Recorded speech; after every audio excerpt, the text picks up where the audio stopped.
मेरा नाम जन्नत ज़हरा अनवर अली आबिदी है। मैं मनोर में अकेली रहती हूँ और मेरी डाइवोर्स 2019 में हुई थी, मार्च में।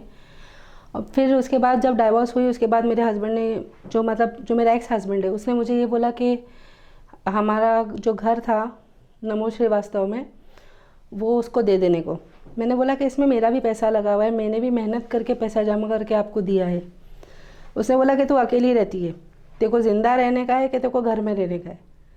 तो मैं डर गई बहुत ज़्यादा, क्योंकि मेरे बोलने वाला भी कोई नहीं है। माँ बाप जो है वो 8 साल की थी तब मर गया, अनाथ आश्रम में बड़ी हुई।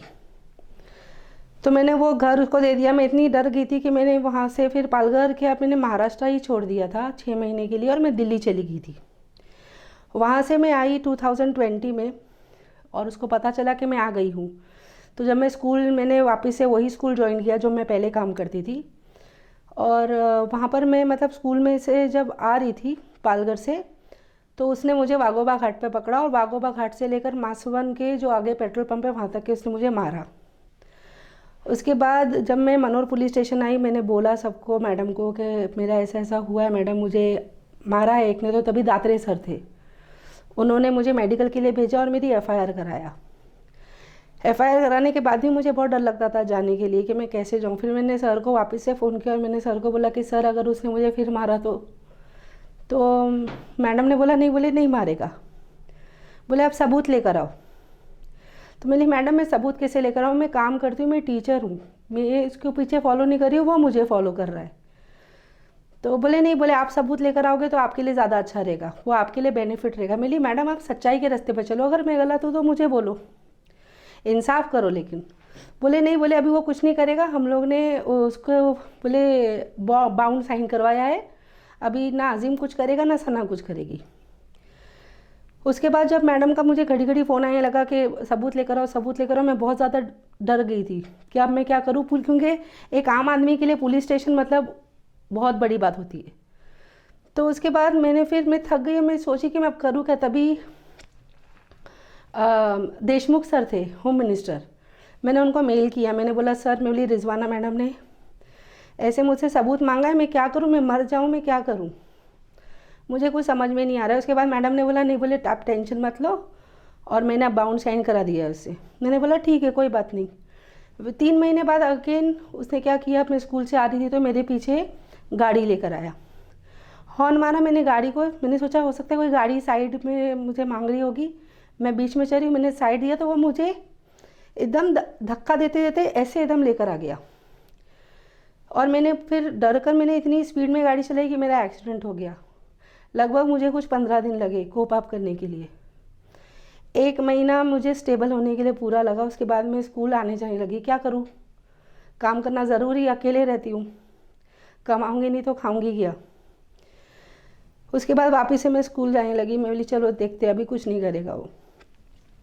फिर उसने ये अगस्त के टाइम पे 2 अगस्त को उसने मुझे मारा वाघोबा घाट पे। अपनी गाड़ी से मेरी गाड़ी को लाके टक्कर दे दी। उसकी बुलेट कार है, बुलेट बाइक है उसकी, उससे मुझे टक्कर दी। जस्ट कुछ इतना फासला होगा, मेरी पूरी गाड़ी जो थी वो खाई में जाती।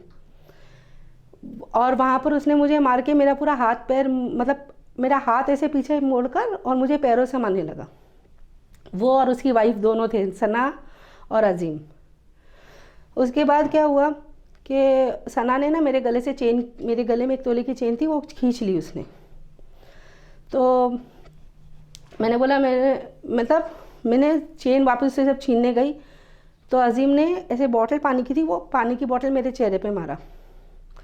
तो मैं अपना चेहरा देखी पहले, वो चेहरा मेरा ठीक है कि नहीं है, क्या मेरे चेहरे पे गिरा क्या ऐसा जो उसने मारा। उसमें मुझे सना बोलने लगी, बोले 2 दिन के अंदर बोले तेरा गेम कर देंगे, या फिर जो है देखो तेरा चेहरा ऐसा बिगाड़ेंगे कि तू किसी को दिखा नहीं पाए। मैं इतनी डर गई कि मैं मनोर पुलिस स्टेशन नहीं, पालघर जाने के लिए मुझे जमा नहीं था, इसीलिए होंगे मेरी जान को खतरा था, क्योंकि वो पालघर में ही रहता है और पालघर ही वो गया था। मैं उसके पीछे जाऊँ तो वो अगेन ये सोचेगा कि मैं उसके पीछे आ रही हूँ, वो वापस से कुछ ना कुछ करता। तो मैं मनोर पुलिस स्टेशन नहीं, मनोर पुलिस स्टेशन जब आई तो उन्होंने बोला कि नहीं, बोले ना हम लोग ये नहीं करेंगे, हम लोग एफआईआर नहीं करेंगे क्योंकि ये केस हमारा नहीं है। मैंने बहुत इंसिस्ट किया कि सर प्लीज़ मेरा केस ले लो, मैं मनोर में रहती हूँ, मैं पालघर नहीं जा सकती सर, मेरी जान को खतरा है। उसने मुझे धमकी दी है। फिर बोले एनसी हम लेंगे, और एनसी लिया कि झगड़ा हुआ। मैंने उनको बोला मेरी सर झगड़ा नहीं हुआ, उसने मुझे मारने की कोशिश की है। तो वहाँ पर जो पुलिस वाले थे उन्होंने बहुत मेरे से रूडली बात की और मुझे बोला कि अगर यही सब बोलना है ना तुमको कि उसने चेन खींचा और उसने तुमको मारा और उसने तुमको जान से मारने की धमकी दी, तो बोले तुम पालघर जाके कंप्लेंट कराओ, यहाँ पर कुछ नहीं होगा। बोले पालघर जाओ। तो मैं बोली सर मैं पालघर कैसे जाऊँ। तभी कोहली सर थे। तो अगले दिन फिर कोहली सर ने बोले कोई बात नहीं, मैं एनसी लेता हूँ और मैं उसको यहाँ पर बुलाता हूँ और मैं उसको समझाता हूँ कि वो तुमको दोबारा नहीं करेगा। मैं बोली सर मेरे लिए बहुत बहुत धन्यवाद आपका। मैं बोली सर आप प्लीज़ कुछ करो मेरे लिए। तो बोले ठीक है। अगले दिन जब मैंने कोहली सर को कॉल किया, मैंने कोहली सर को बोला कि कोहली सर मैं आऊँ क्या पुलिस स्टेशन में। तो कोहली सर बोले कि तुम्हारा केस जो है पालघर भेज दिया गया है, क्योंकि वो बेचारा पालघर में रहता है। मतलब जिसने मुझे मारा रोड पर 3 बार, वो बेचारा पालघर में रहता है, उसको यहाँ पर आने को तकलीफ़ होगी और वो बहाना करेगा नहीं आएगा।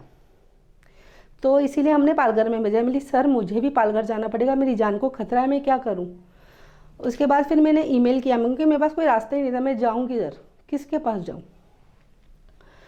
मैंने सीएम सर को मेल किया, सीएम सर से मुझे जवाब भी आया। मैंने होम मिनिस्ट्री से बात की, मैंने सीएम सर के पीए से बात की और उनका काफ़ी बार मुझे मेल भी आया और वो मेल मैंने फॉरवर्ड भी किया। मैंने एसपी सर को जाके लेटर दिया, लेकिन कुछ भी कहीं नहीं हुआ।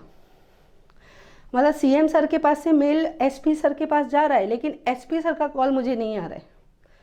मतलब मेरे सामने अजीम और सना को खड़ा ही नहीं करे। और सबसे चौंकाने वाली बात यह है ना कि जब मैं मनोर पुलिस स्टेशन में 11 तारीख को जब एनसी करा रही थी, तो अजीम पीछे आया था मेरे मनोर पुलिस स्टेशन में। ये आप फुटेज देख सकते हो, सीसीटीवी कैमरा भी है वहाँ पर लगा हुआ।